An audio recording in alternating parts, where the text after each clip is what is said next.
distingués invités à vos rangs, titres et qualités respectifs. En cet instant solennel, marquant l'inauguration du haut commandement de la gendarmerie nationale et direction de la justice militaire, des gendarmes sont en mission à Goma, en République démocratique du Congo, à Berberati, en République centrafricaine, à Banjul, en République sœur de Gambie, à Dagana, Waoundé, Kenyaba, Fongolembi, Kalifuru, Samin, Kafountine, Keur Aïb, Ngor et partout ailleurs sur le territoire national au plus près de nos populations. Au nom de ces braves femmes et hommes, au service du devoir en tout temps et en toutes circonstances, au nom de leurs familles et au nom de nos illustres anciens ici présents, je voudrais très respectueusement vous souhaiter la bienvenue dans cette mythique caserne, grand témoin de notre histoire, le quartier Samba Diéry Diallo. À l'entame de mon propos, permettez-moi de m'incliner pieusement devant la mémoire de nos camarades, ravis à notre affection dans l'exercice de leurs devoirs. Je compatis à la douleur qu'éprouvent leurs familles et souhaite un prompt rétablissement aux blessés et aux malades. Excellences, Monsieur le Président de la République, chef suprême des forces armées, je voudrais saisir cette belle opportunité pour vous exprimer ma profonde et déférente gratitude pour la confiance et le soutien permanent que vous avez toujours accordé à la gendarmerie nationale. Cette gratitude est l'expression de la reconnaissance de tout le personnel sous mon commandement pour la diligence que vous avez su apporter à nos suggestions de soldats à travers l'amélioration conséquente de la condition militaire et la modernisation continue de l'outil de défense dans un contexte géopolitique sous-régional confronté à de nombreux défis de paix et de sécurité. Aussi, je voudrais vous renouveler notre indéfectible loyauté à la République et à ses institutions. Excellences, Monsieur le Président de la République, chef suprême des forces armées, la politique nationale de défense et de sécurité, inspirée de l'axe 3 du plan Sénégal émergent PSE, a permis aujourd'hui d'amorcer une montée en puissance de la gendarmerie nationale. Cette montée en puissance se traduit à ce jour par un accroissement substantiel de ses effectifs en l'espace de 2 années. Le recrutement de nouveaux personnels a franchi le record annuel de 3 000 militaires en 2023, toutes catégories confondues. C'est dire que la politique d'emploi des jeunes que vous avez placée comme priorité et mesure exceptionnelle des politiques publiques est bel et bien une réalité au sein de la gendarmerie nationale. Cette performance n'aurait pu être obtenue sans une volonté politique et une confiance suprême. Ce recrutement a ouvert une grande opportunité à la jeunesse de servir son pays dans ce prestigieux corps où la culture de valeurs sacrées d'humilité et de loyauté est profondément établie. Excellences, Monsieur le Président de la République, chef suprême des forces armées, le contrat opérationnel est de garantir une sécurité optimale à chaque citoyen, quel que soit son lieu d'implantation sur le territoire national. L'objectif est d'arriver à une gendarmerie à 35 000 hommes à l'horizon 2025, prenant en considération tous les effets induits en termes d'infrastructures, de logistique et de soutien de l'homme. À ce titre, afin de réaliser une présence visible et permanente aux côtés des populations, il sera créé une compagnie de gendarmerie territoriale, un escadron mobile, une brigade de recherche et un nombre variable de brigades de gendarmerie territoriale dans chacun des 46 départements que compte le pays. Le volontariat au recrutement dans la gendarmerie nationale que nous avons connu cette année constitue un baromètre qui rassure de l'esprit républicain des nouvelles générations. Leur engagement et leur motivation à embrasser le métier des armes sont une preuve que notre jeunesse est fière de sa nationalité sénégalaise ainsi que de ses forces de défense et de sécurité. Parmi ces volontaires, l'aspiration des femmes mérite toutes les considérations.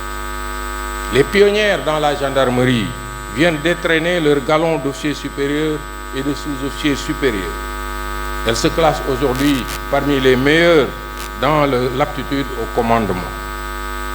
Leur bonne représentation aux examens et concours des grandes écoles d'enseignement militaire supérieur est une illustration de notre investissement continu sur le capital humain et la recherche de la performance de nos personnels.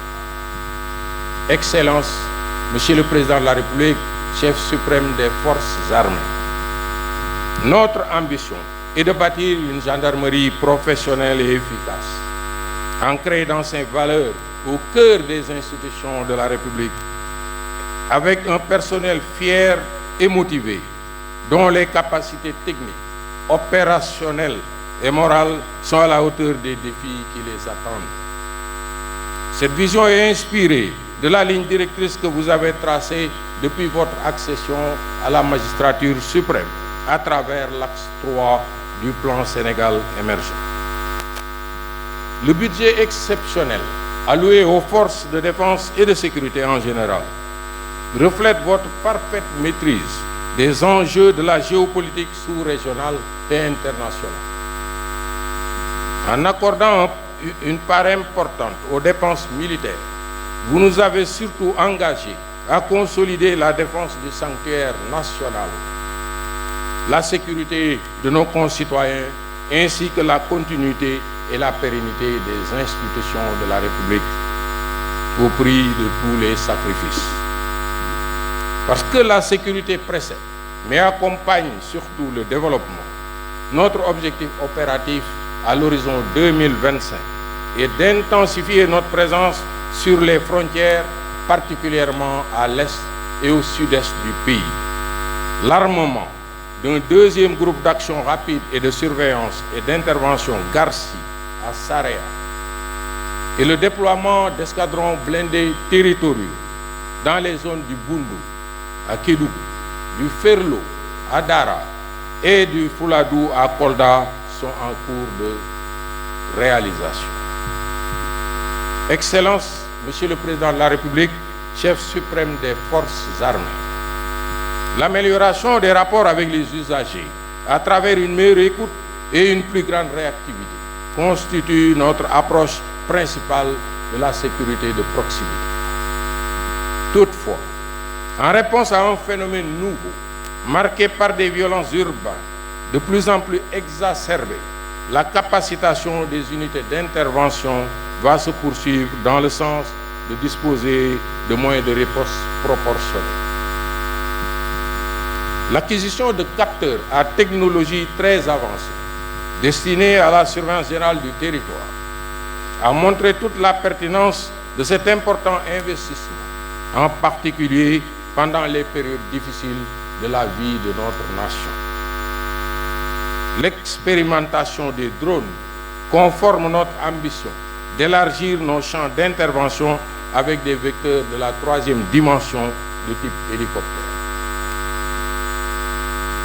La surveillance ainsi que la régulation des faisceaux d'information et réseaux sociaux en bonne conformité avec les lois et règlements, ainsi que le respect et l'encadrement des libertés individuelles, constituent un gage d'efficacité à la fonction éminemment stratégique d'anticipation et prévention.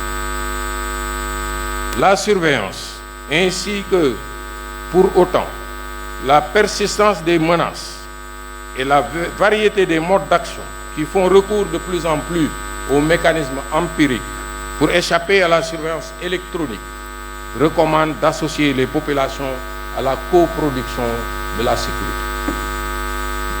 Excellences, Monsieur le Président de la République, chef suprême des forces armées, grâce au soutien constant de l'État, la gendarmerie s'est également dotée de capacités modernes qui lui ont permis d'obtenir des résultats probants. Ces réalisations majeures garantissent aujourd'hui une parfaite réversibilité des unités d'intervention dans l'exercice de leur double fonction de force de police et de force militaire. Par ailleurs, les formations spécialisées dans les domaines ferroviaires, maritimes et aériens sont en construction progressive. À titre d'exemple, la Légion de gendarmerie des transports ferroviaires a assuré la sécurité du transport de plus de 32 millions de voyageurs depuis le début de l'exploitation du train express régional TER. Excellences, Monsieur le Président de la République, chef suprême des forces armées, l'état-major du haut commandement de la gendarmerie nationale et direction de la justice militaire, que vous nous faites l'insigne honneur d'inaugurer ce matin, s'articule autour de 4 chaînes fonctionnelles. Les ressources humaines, les opérations, la logistique et l'anticipation-prévention. Il s'inscrit dans le vaste plan de modernisation des infrastructures et d'augmentation des capacités d'accueil. Cet ambitieux programme d'infrastructure vise un triple objectif. Accroître la disponibilité opérationnelle de nos formations, offrir un meilleur cadre de travail au personnel, mais surtout permettre aux militaires et à leurs familles de s'épanouir dans un environnement décent. Les grands chantiers dont vous allez visiter un échantillon tout à l'heure vont radicalement changer le visage de nos casernes. Ils permettront de loger plus de 400 familles dans les cantonnements de Samba-Diéry Diallo, de Front de Terre, ainsi que 16 escadrons de la LGI à la caserne Wali Faye à Mbao. Parallèlement, des efforts constants sont faits par la coopération d'habitat de la gendarmerie pour faciliter l'accès des personnels ainsi que des autres corps de l'administration au logement social. Excellences, Monsieur le Président de la République, chef suprême des forces armées, je voudrais vous rassurer en empruntant cette expression consacrée de notre jargon militaire que le moral de la troupe est au bout fixe. Sous votre magistère, vous n'avez jamais lésiné sur les ressources et les moyens pour l'amélioration des conditions de vie, de travail et de soutien des militaires de la gendarmerie. L'ensemble du personnel, par ma voix, vous en sera éternellement reconnaissant. Votre nom sera gravé en lettres d'or dans les mémoires de la gendarmerie. Au nom de nos illustres anciens ici présents, au nom des officiers généraux, officiers, gradés, gendarmes, gendarmes auxiliaires et personnel civil, je vous renouvelle notre loyauté et notre dévouement à la République et à ses institutions. Honneur, patrie.